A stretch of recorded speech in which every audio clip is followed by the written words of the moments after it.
Hey guys, welcome to this channel where we dive into the weirdest and wildest bits of ancient human history. Imagine this, a cozy modern living room, sunlight streaming through the blinds, casting a soft glow over the plush carpet. A woman is sitting on the sofa, gently stroking the fluffy head of her adorable little dog. The dog, a cute little Pomeranian, is snuggled up against her, its tail wagging happily. It's a picture-perfect scene of domestic bliss, right? But hold on. What if I told you that, way back in the days when our ancestors were living in caves and running from saber-toothed tigers, they had something that would make your modern-day pet owner's jaw drop? What if, instead of cute and cuddly house pets, they had wild, dangerous creatures as companions? I know. You're probably thinking, no way, those primitive folks were struggling to survive, hunting for food and fighting off predators. How could they possibly have the time, resources, or inclination to keep dangerous animals as pets? Well, my friends, that's exactly what we're going to explore today. We're going to take a deep dive into the fascinating and often misunderstood world of ancient human-pet relationships. Buckle up, because this ride is going to be wilder than you can imagine. Are you ready to have your minds blown? Let's go. In the distant past, when our ancestors roamed the earth, their world was a daunting and unforgiving place. Picture vast, dense forests teeming with all manner of creatures, both harmless and terrifying. Mighty trees towered overhead, their canopies blocking out most of the sunlight, casting long, shadowy fingers across the ground. The underbrush was thick and impenetrable, filled with hidden dangers at every turn. Raging rivers cut through the landscape, their waters swift and powerful, capable of sweeping away anything in their path. And beyond the water's edge, rocky terrain stretched as far as the eye could see, providing little in the way of shelter or resources. The air was thick with the scent of damp earth and decaying vegetation, a constant reminder of the cycle of life and death that played out all around them. At night, the forest came alive with the howls of wolves, the growls of large cats, and the eerie cries of unknown creatures. Thunder rumbled in the distance, and lightning split the sky, illuminating the darkness with brief, blinding flashes of light. These early humans lived in constant peril, always on the alert for potential threats. Predators lurked in the shadows, waiting for an opportunity to strike. Saber-toothed tigers, with their massive fangs and powerful jaws, patrolled the area, seeking out their next meal. Dire wolves, with their sleek bodies and sharp teeth, hunted in packs, preying on the weak and the vulnerable. And it wasn't just the animals that posed a danger. The elements could be just as deadly. Harsh winters brought freezing temperatures and biting winds, making it difficult to find food and stay warm. Torrential downpours and flash floods could sweep away entire settlements in an instant. In this harsh and unpredictable environment, every day was a struggle for survival. These early humans had to be resourceful, brave, and adaptable if they were to have any chance of thriving in this wild and dangerous world. It was in these conditions that they forged a unique and complex relationship with the wildlife around them, a relationship that would shape their very existence. To survive in such a hostile environment, our ancient ancestors had to rely on their hunting skills. They formed small groups and set out on dangerous expeditions, armed with nothing but rudimentary weapons, dense and their wits. These early humans would track their prey for days, following faint trails through the dense forests and across the rugged terrain. Their hunting techniques were born out of necessity and ingenuity. They would use sharpened stones and wooden spears to take down smaller animals like deer and wild boar. For larger, more dangerous creatures, they developed more elaborate strategies. They might set traps, digging deep pits, and camouflaging them with leaves and branches. Or they would use their knowledge of the animal's behavior to herd them off cliffs or into ambushes. The goal was simple: to bring back enough food to sustain their tribe. Meat was a precious commodity, providing much-needed protein and fat for a diet that was otherwise largely based on fruits, nuts, and berries. A successful hunt could mean the difference between life and death for the entire group. But hunting was not just about filling their bellies. It was a way of life, a test of courage and strength. Through hunting, these early humans developed a deep understanding and respect for the animals they hunted. They recognized the importance of every creature in the ecosystem and the delicate balance that existed between predator and prey. And as they spent more time in the wild, observing and interacting with these animals, a curious thing began to happen. Some of the bravest and most adventurous among them started to form an unusual bond with certain creatures. They began to see these wild animals not just as a source of food, but as potential companions and allies in their struggle for survival. This was the beginning of a unique and fascinating chapter in human history. One that would lead to the unlikely practice of keeping dangerous wildlife as pets. Archaeologists have uncovered a wealth of fascinating evidence that suggests our ancient ancestors had a much closer relationship with wildlife than we previously thought. One of the most striking examples comes from a cave in Indonesia, where researchers discovered a series of stunning cave paintings dating back over 45,000 years.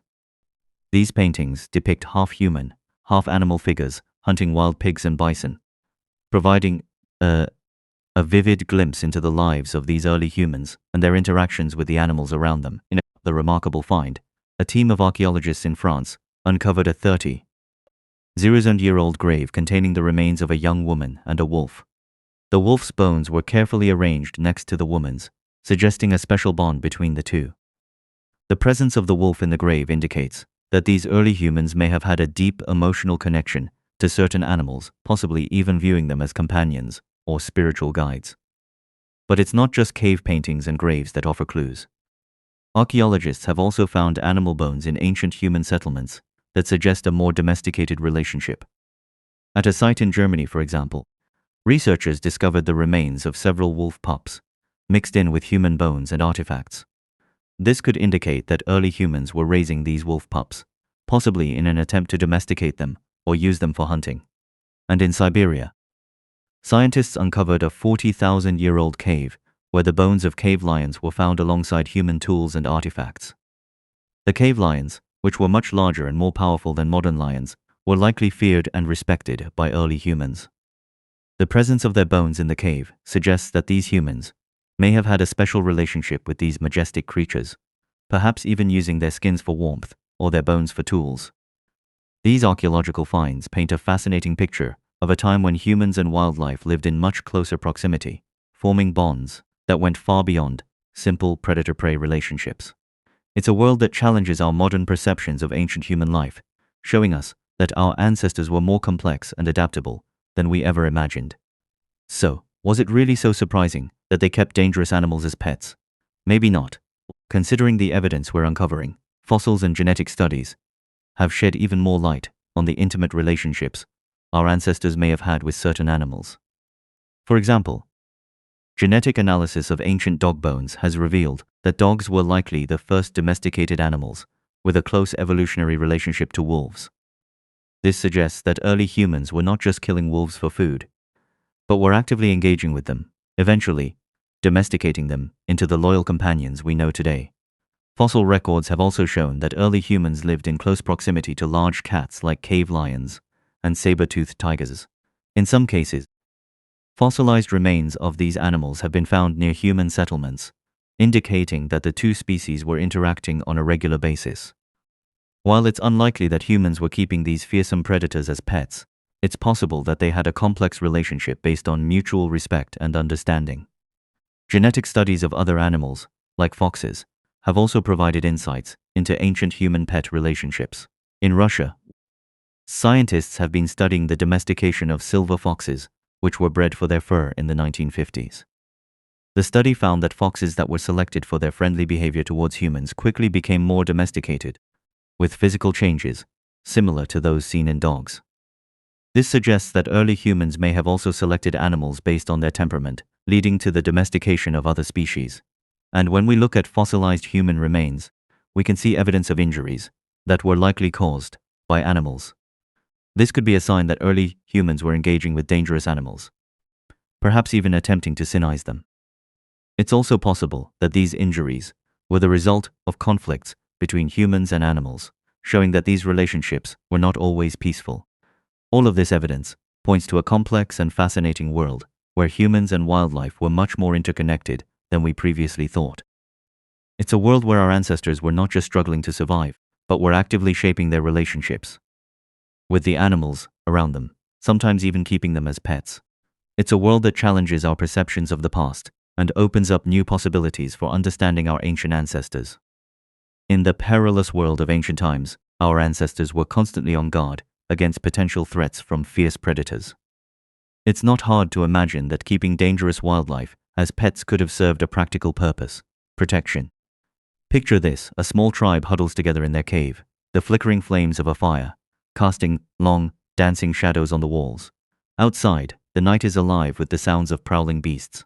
But instead of cowering in fear, the tribe feels a sense of security, because nestled among them are a few fierce-looking wolf pups.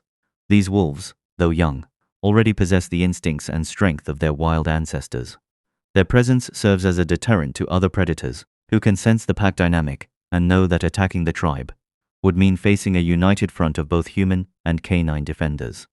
The growls and snarls of the wolf pups send a clear message: this is not an easy target.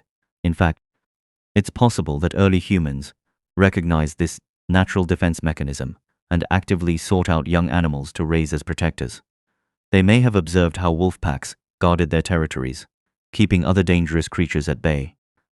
By bringing these animals into their own lives, they were essentially harnessing the power of nature to ensure their own survival. And it wasn't just wolves that could have provided protection. Larger, more intimidating creatures like cave lions, or even saber-toothed tigers, if they were somehow kept close to humans, could have struck fear into the hearts of any potential threats.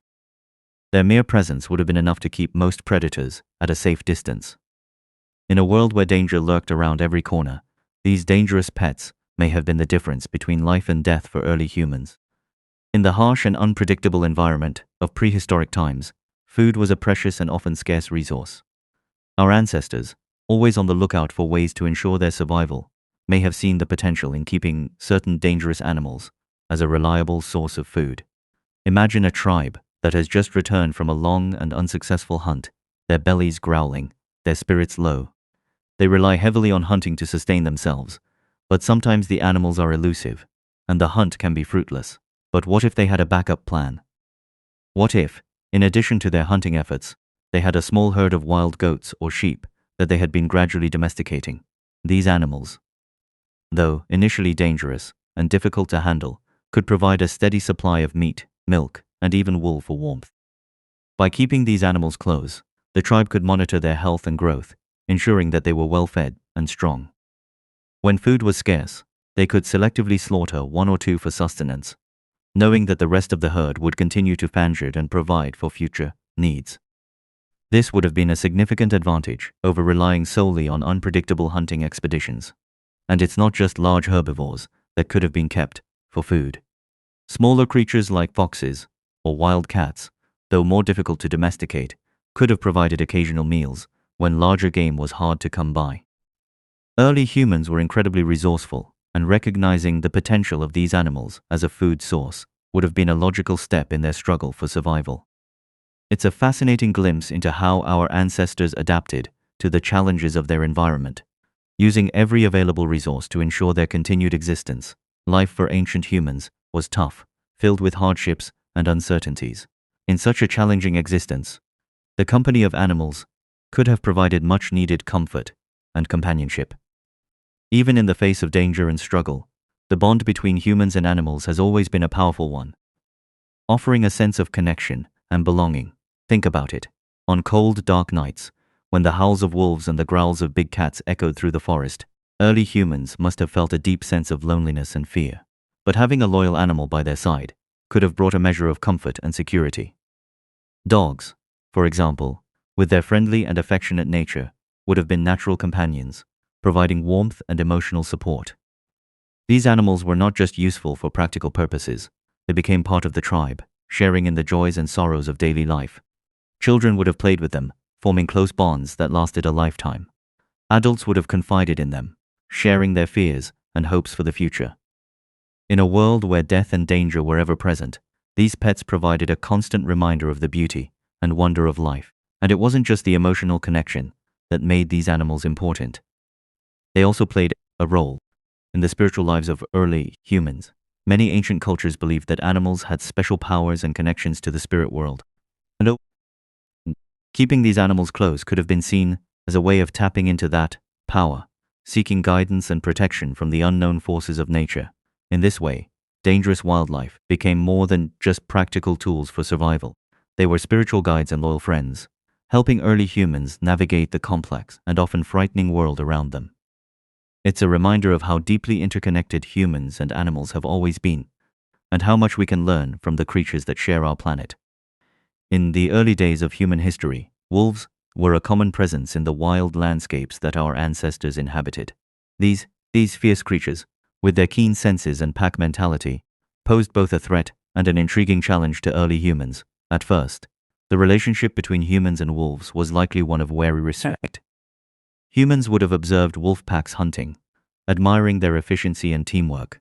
Wolves, in turn, would have been cautious of these strange, upright creatures with their primitive weapons and tools.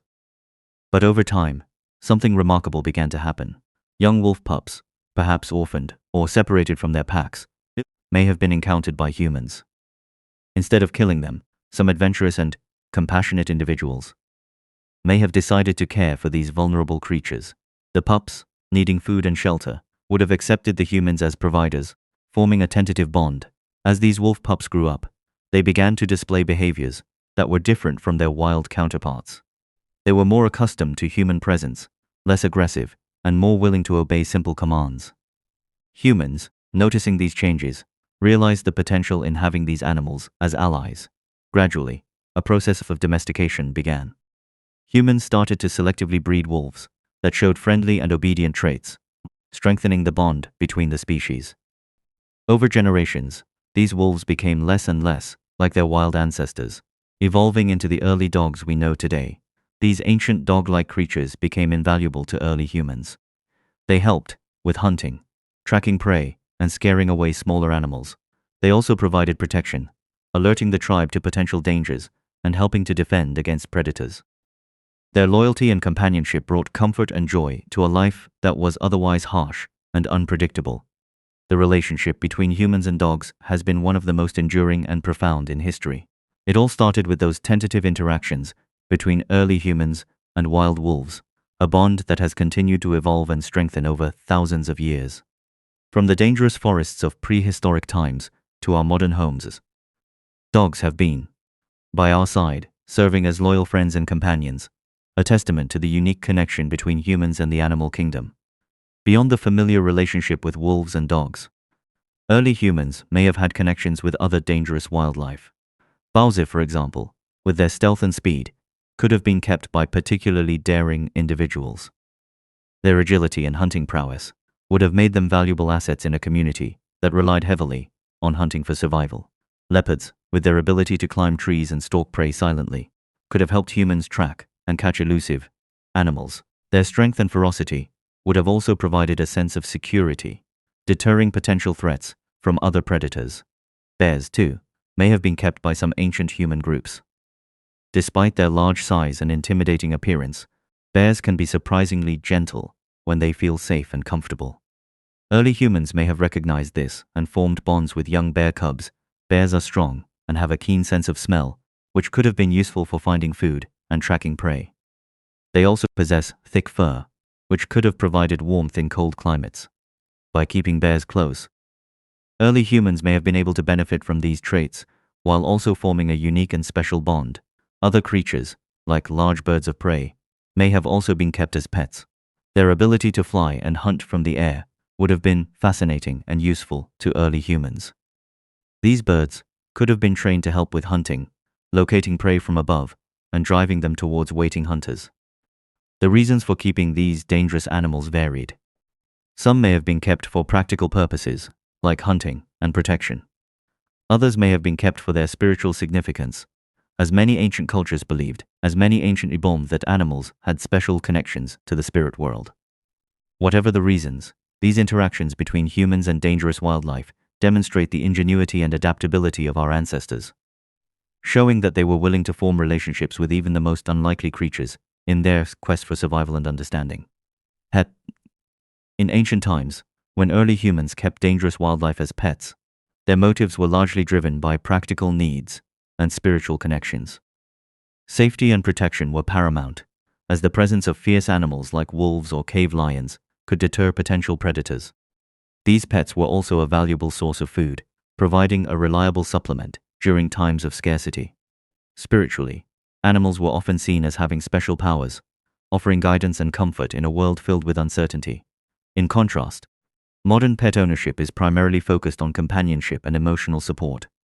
People keep pets for the joy they bring, the comfort of their presence, and the sense of loyalty and affection they offer. Dogs, cats, and other domesticated animals are seen as members of the family, with many owners going to great lengths to provide them with the best possible care and quality of life. While some pets, like guard dogs, still serve practical purposes, the majority are kept for their ability to provide emotional hygiene and companionship. The freeze. The shift in attitudes reflects the changing nature of human society. As we've moved from a world where survival was a constant struggle to one where many of us enjoy relative comfort and security, our relationship with animals has evolved. Pets have become less about ensuring our survival and more about fulfilling our emotional needs. This change in perspective highlights the complex and ever-changing bond between humans and animals, one that continues to shape our understanding of the natural world and our place within it. The journey from ancient to modern pet Xinhua techniques has been one of remarkable advancement. In prehistoric times, Xinhua was largely a matter of trial and error. Early humans would encounter young animals and, through instinct and observation, learn how to care for them. Domestication was a gradual process, with humans selectively breeding animals that displayed desirable traits, such as friendliness or hunting ability. As civilization developed, Xinhua techniques became more sophisticated. Farmers began to selectively breed animals for specific purposes, such as meat production, milk, or labor. This led to the development of distinct breeds, each with its own characteristics and strengths. Breeding programs were established, and animal husbandry became an important part of agricultural societies. In modern times, Xinhua has taken on a whole new level of complexity. Scientists have used genetic engineering to create animals with specific traits, such as disease resistance or improved productivity. Behavior modification techniques, based on principles of psychology and animal behavior, are used to train pets to be well-behaved and obedient. Veterinary medicine has also advanced significantly, allowing us to provide better care for our pets and extend their lifespans. These advancements have not only improved the lives of domesticated animals, but have also deepened our understanding of the human-animal bond. Through continued research and innovation, we are learning more about how to care for and interact with animals in ways that are beneficial for both species and for both species. From the simple interactions of early humans with wild animals to the complex relationships we have today, the story of pet Xinhua is a testament to our ability to adapt and evolve in our relationships with the natural world. Today, we've taken a fascinating journey into the ancient world of human-pet relationships, exploring the intriguing practice of early humans keeping dangerous wildlife as companions. From the evidence uncovered by archaeologists, like the cave paintings depicting humans hunting alongside animals and the graves containing remains of humans and wolves, we've seen that these bonds were indeed real and profound. The reasons behind this practice are multifaceted. For safety and protection, wolves and other fierce creatures could deter predators, providing a crucial line of defense for early human tribes. In terms of food supply, domesticating animals like goats and sheep offered a reliable source of sustenance during lean times. Spiritually, animals were valued for their connections to the spirit world, offering comfort and guidance in a challenging existence. When it comes to the types of pets, we learned about the evolution of wolves into dogs, a bond that has endured for thousands of years. And we also discovered that early humans may have kept other dangerous creatures, such as leopards, bears, and birds of prey, each offering unique benefits and spiritual significance. All of this challenges our modern perceptions of ancient human life, showing just how adaptable and interconnected our ancestors were with the natural world. It's a reminder of the complex and enduring relationships between humans and animals, a story that continues to unfold and inspire us today. As we conclude this exploration, there are still many intriguing questions to ponder about early human pet ownership. Imagine a world where keeping a saber-toothed tiger as a pet was a possibility. What kind of training or bonding techniques might early humans have used to domesticate such a fearsome creature? How did the presence of these dangerous pets shape the social dynamics within ancient tribes? Did they become status symbols, with certain individuals or families gaining prestige for owning the most intimidating animals? Or were they shared resources, used to benefit the entire community? And what about the emotional connections? Did early humans grieve the loss of a beloved animal companion in the same way we do today? Or were these bonds seen more as practical arrangements? The answers to these questions lie buried in the depths of history, waiting for us to uncover more clues and continue unraveling the mysteries of our ancient ancestors and their unique relationships with the animal kingdom.